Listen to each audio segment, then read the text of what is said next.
हा ऋषीच्या बड्डे दिवशीचा व्लॉग आहे जो मी विसरले होते. सायंकाळच्या टायमिंगलाच मी गेले होते कारण की थोडंसं मिनिमल डेकोरेशन पण करायचं होतं. तिथं गेल्यावरती हॅपी बड्डे बसतच नव्हतं, कसं तर बसवलं मी. बड्डे बॉयलाच फुगवायला लावली होती कारण कोणतंही आमच्यामध्ये फंक्शन असलं ना, फुगवायचं काम मात्र तोच करत असतो. त्यानंतर खरं सांगू तर ऋषी एक छान डान्सर आहे, आमच्या दोघींसोबत पण मस्त असा डान्स करतो. त्यामुळे म्हटलं की एन्जॉयमेंट म्हणून आपणच गाणी म्हणून थोडासा 5-10 मिनटासाठी डान्स करूया आणि त्याने छान केला. केक कटिंगच्या आधीच आम्ही म्हटलं की गिफ्ट त्याला द्यावी, तर भीत होतं की मला भूत वगैरे दाखवत आहे का काय.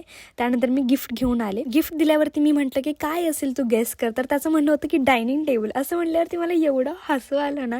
ॲक्च्युअलमध्ये आम्ही स्टडी टेबल दिला होता, पण त्याला समजलंच नाही काय म्हणावं म्हणून त्याने डायनिंग टेबल म्हटलं. त्यानंतर एक छोटं गिफ्ट पण दिलं होतं ज्यामध्ये वॉच होता.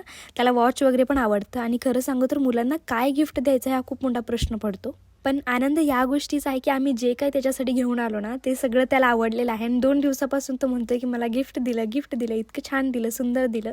मग यामध्येच आम्ही आनंदी झालेलो आहोत. त्याचा आनंद तुम्ही व्हिडिओमध्ये बघू शकता की तो कशा पद्धतीने दाखवते की बघा मला वॉच मिळालेला आहे, मला गिफ्ट दिलेलं आहे.